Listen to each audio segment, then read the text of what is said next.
faites bien de choisir l'air TJVA pour vous informer lors de l'information. Bienvenue à la une de l'actualité. Des décès ont été enregistrés ce lundi à l'hôpital Saint-Jean-de-Dieu d'Afagnan, portant à 4 le nombre total de morts en quelques jours suite à une intoxication alimentaire survenue dans la préfecture du Bas-Mono, sud-est du Togo. À suivre dans ce journal. Sur la scène internationale, les Lions de l'Atlas ont finalement cédé face à l'expérience nigériane devant de milliers de supporters marocains venus célébrer une possible consécration historique.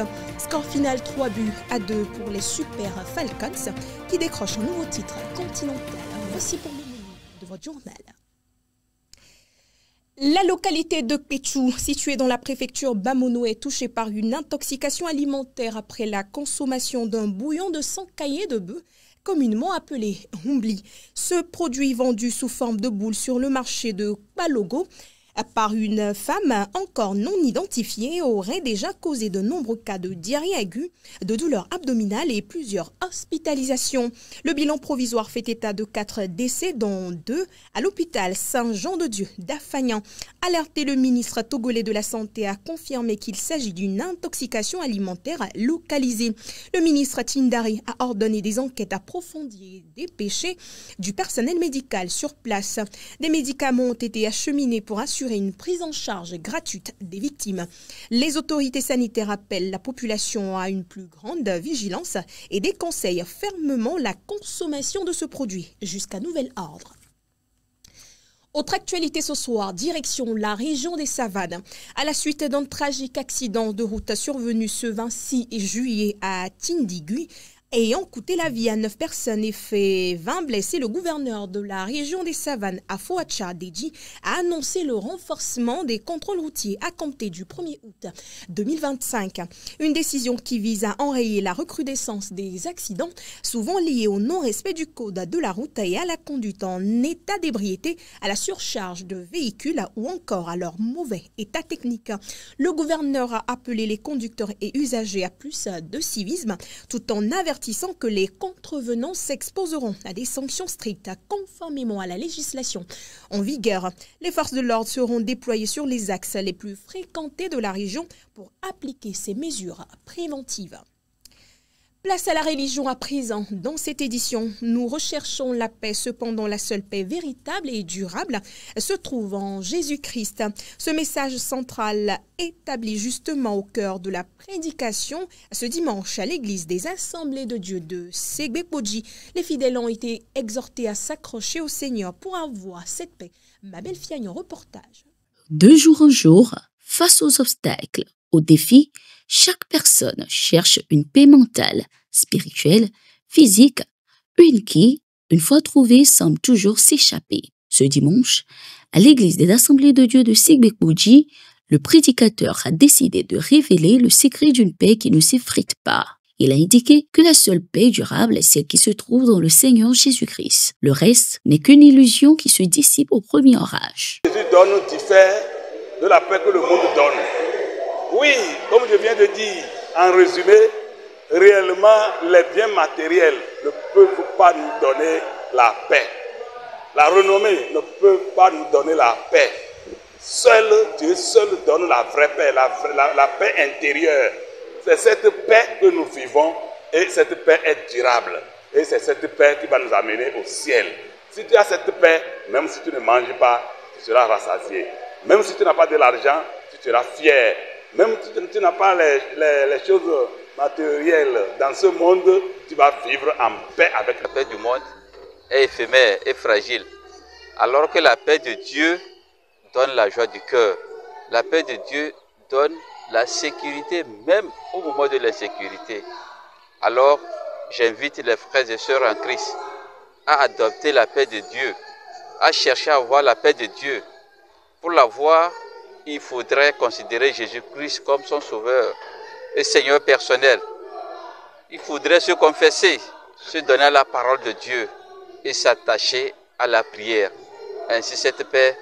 Les fidèles, ébranlés par ces paroles, sont sortis avec un feu nouveau dans le cœur. Le leçon ou cet enseignement de ce matin m'aidera beaucoup à toujours m'attacher à Jésus-Christ, même dans la difficulté, que je puisse avoir les sourires aux lèvres.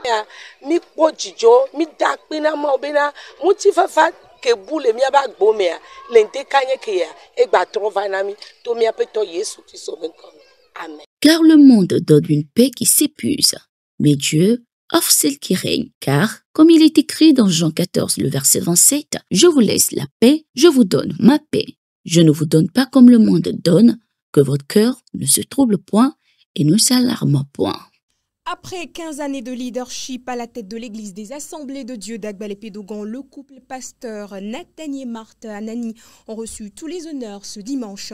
Le culte de revoir s'est déroulé en présence du bureau exécutif à leur tête, le président national des pasteurs et membres venus de divers horizons. Le point dans ce reportage. 2010 à 2025, durant 15 ans, le couple pasteur Nathanie et Marthe Anani ont servi le Seigneur à la tête de l'église des Adé d'Agbalé-Pédogan. Au cours du culte de revoir en leur honneur dimanche dernier, ils ont reçu toutes les marques de respect. Plusieurs ont témoigné de leur amour et abnégation pour l'œuvre du Seigneur. Le Seigneur pour la vie de révérend docteur Anani Nathanie Paul, pour la vie de son épouse et de toute sa famille, parce que cet homme de Dieu nous a forgés et nous a accompagnés. Un père plein d'amour pour ses fils. Il a été toujours là, nous reprenant, nous montrant le chemin. Et ça a été vraiment un plaisir, une grâce, je veux même dire, une grâce particulière de l'avoir connu, de l'avoir eu comme berger. Aujourd'hui qu'il est en train de partir pour se reposer, pour nous c'est un sentiment de joie de le voir partir en forme, parce que comme maman l'a dit tout à l'heure, lors de son mois à l'église, elle a toujours prié que l'église d'Agbalé-Pédogan ne les enterre pas. Et quelles que soient les difficultés de santé qu'ils ont connues, le Seigneur a été à l'heure. Le Seigneur nous a fait grâce. Aujourd'hui, s'il faut étaler tous les témoignages autour du pasteur Anani Nathanie. Mais pour résumer un tout petit peu, je peux dire que pendant les 15 années, nous avons eu à collaborer, nous avons eu à échanger, nous avons eu à partager, nous avons eu à prendre des décisions ensemble. Et en résumé, je peux dire que nous avons eu une très bonne collaboration. Moi, je suis pasteur assistant. Le pasteur Anani a eu beaucoup d'expérience dans le ministère avant que moi je ne sois affecté comme son assistant. Les témoignages autour du pasteur Anani sont édifiants.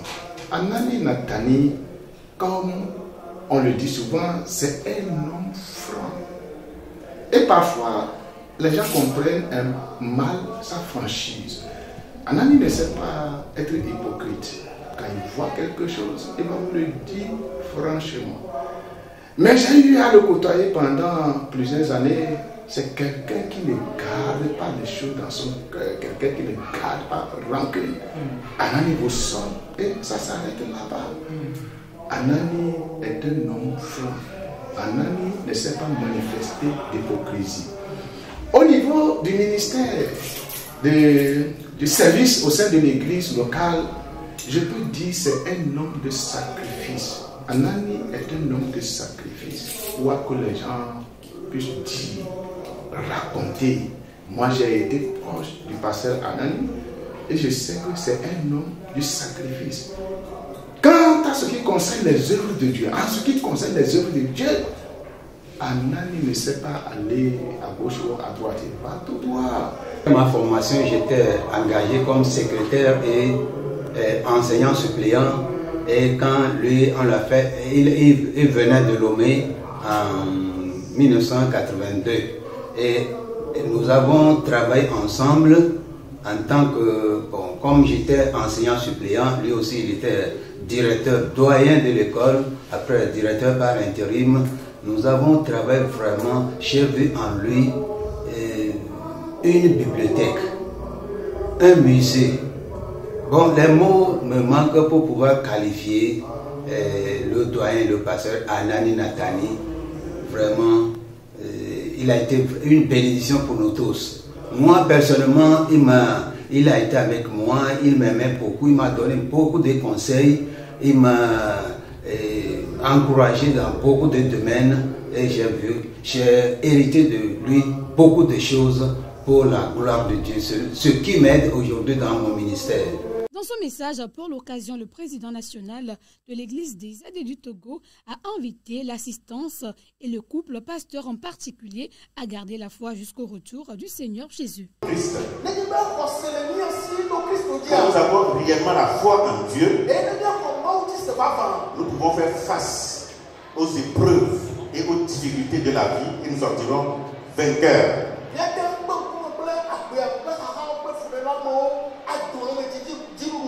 Celui qui croit en Dieu, celui qui met sa foi dans le Christ, quoi qu'il arrive, nous sommes toujours la tête haute. Le couple pasteur Marthe et Nathanie Anani, ému par les différentes marques d'affection reçues en ce jour, a témoigné sa reconnaissance au Seigneur et à tout le corps de Christ pour leur soutien multiforme.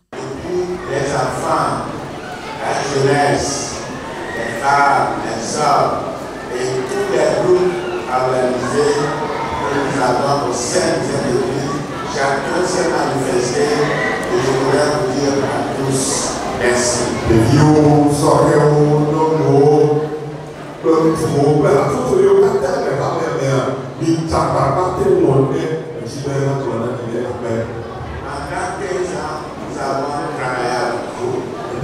travaillé avec vous. Nous avons fait ce qu'on pouvait faire. Nous avons été enrichis spirituellement. Nous espérons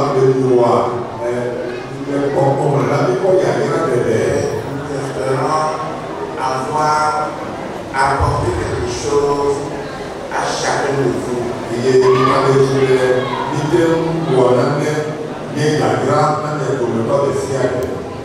bénisse tout ce que vous venez de faire. Que le Seigneur vous fortifie pour le combat. Je rends grâce et remercie Dieu pour la vie de tous. Merci beaucoup. Merci beaucoup.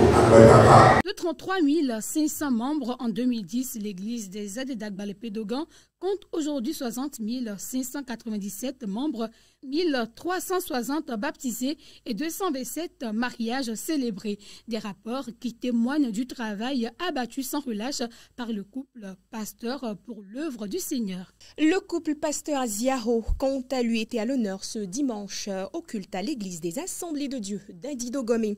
Le révérend Segbenya Aziaho a fêté en ce jour 80 années et son épouse 75 années. Une célébration des plus belles à honorer par les hommes de Dieu, les membres et les proches du couple.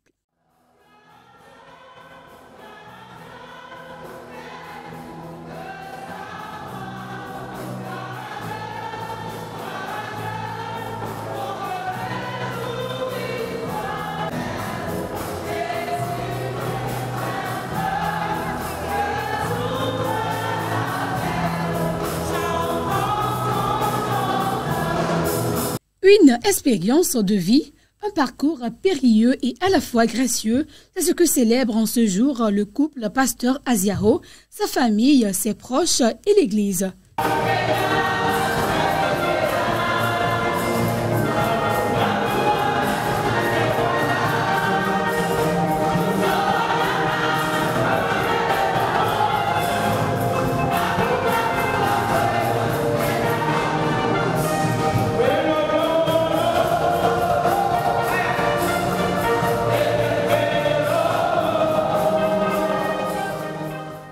C'était bien passé.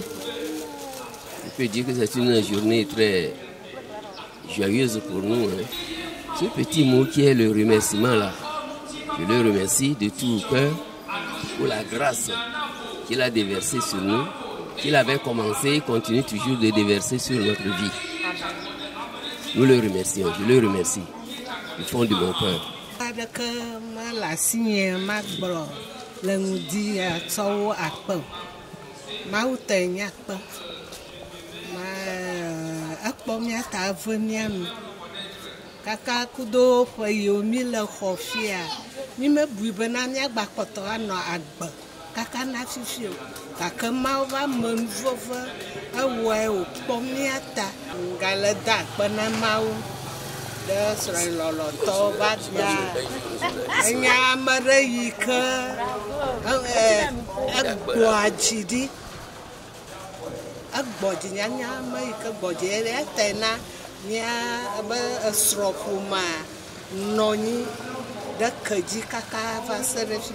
Après 13 ans de retraite, les actes posés par ce couple pasteur restent gravés dans les cœurs.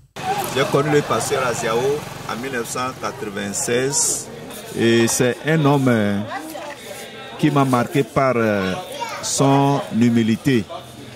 C'est un pasteur qui est très humble. Et cela m'a beaucoup marqué. Je me rappelle que son domicile, là où il était logé, c'est une maison de location avec d'autres locataires. Mais dans l'humilité, dans la simplicité, il a vécu sans difficulté avec les voisins. J'ai appris beaucoup de choses chez lui. Et c'est un pasteur qui aime la prière.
Les fidèles des églises des Assemblées de Dieu de Pété Béna, quant à eux, ont célébré un culte exceptionnel ce dimanche. Centré sur le thème « Comptons sur la fidélité de Dieu », ce culte a fortifié les fidèles malgré les difficultés de leur vie. Les détails avec Jérémy Essi. Ce dimanche 26 avril 2025, l'église des Assemblées de Dieu du Togo, Temple la grâce de Pété Béna a vibré au rythme d'un culte exceptionnel placé sous le thème « Comptons sur la fidélité de Dieu ». Un thème bien choisi par l'homme de Dieu, le pasteur Attila Paul, pour enraciner la foi de ses fidèles malgré les difficultés de la vie. Le Saint-Esprit nous a conduits vers le comportement des fidèles dans ces derniers temps eu égale aux événements, aux situations que les membres, les fidèles traversent, et plusieurs d'entre eux abandonnent la foi, ils se confient à des dieux de ce monde, d'autres ils se donnent aux hommes, ils se confient aux hommes, croyant que Dieu n'est pas fidèle, ce que Dieu a dit, cela n'est pas réalisable. Au terme de ce culte nourri de chants et de prédications édifiantes, les fidèles retiennent un message central, comme le souligne l'un d'eux. Effectivement, le culte d'aujourd'hui m'a beaucoup intéressé, surtout le message que le pasteur a passé aujourd'hui. Vraiment, ça m'a touché. Et vraiment, ça m'a fortifié à réitérer ma reconnaissance à Dieu pour avoir sa confiance, la confiance en lui, hein, afin de se maîtriser, quelles qu'en soient les épreuves, bon, de garder courage. Et comme Abraham et Sarah ont gardé courage, moi aussi, avec la fidélité de Dieu, avec la confiance, hein, que j'ai en lui, moi aussi, les épreuves dans lesquelles je traverse, moi aussi j'aurai la satisfaction. Et nous, les que maman me s'est mis là blomaunia nous serons nous les mais bena les que me la tote à notre pomme ou basino les notre pomme ou basino les c'est bene ndé les gaga mama dogbera et ma notre pomme aussi nous bena et la tewena. Avant on écoutait la parole de Dieu et on nous donnait des exemples, mais précisément pour ce matin-là on nous a donné l'exemple de notre patriarche Job, qui a espéré, qui était dans des souffrances, mais qui a espéré en Dieu et Dieu a lui accordé la victoire.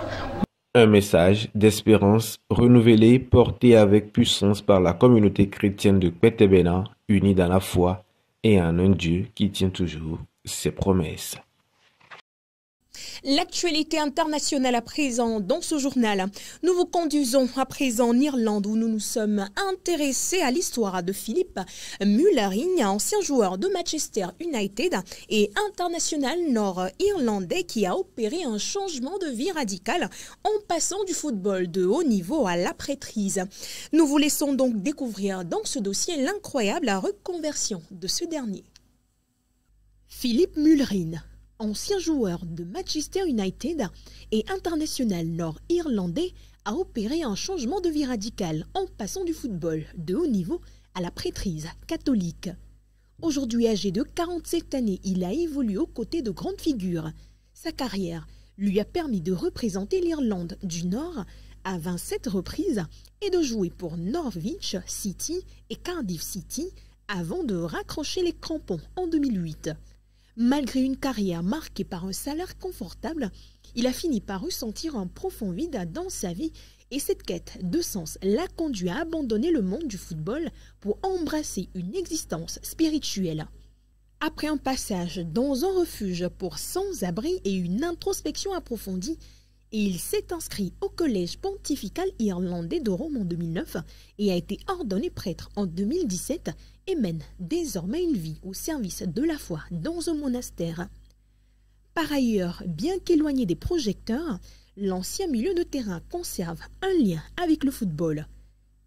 Philippe Mullerin incarne un exemple de rare conversion audacieuse où les valeurs du sport trouvent écho dans une quête de spiritualité. Son parcours atypique témoigne d'une recherche d'équilibre entre ambition personnelle et engagement vers autrui. Comme annoncé dans les titres, les Lions de l'Atlas ont finalement cédé à l'expérience nigériane devant de milliers de supporters marocains venus célébrer une possible consécration historique. Score final 3-2 pour les Super Falcons qui décrochent un nouveau titre continental. Dès les premières minutes, le Maroc s'est imposé avec un rythme élevé et a pris rapidement l'avantage. À la mi-temps, les joueuses locales ont mené 2-0 dans une ambiance électrique. Mais le Nigeria, fort de son palmarès et d'une mentalité forgée dans les grands rendez-vous, a renversé totalement la situation en seconde période. Le Maroc, hôte de cette édition, aura impressionné par son parcours jusqu'en finale, confirmant la progression fulgurante de son football féminin. Mais c'est bien le Nigeria qui a déculpé le champion d'Afrique et a confirmé sa domination sur le continent. Et voilà, mesdames et messieurs, ce qu'il fallait retenir de l'actualité de ce soir. Très belle soirée à vous.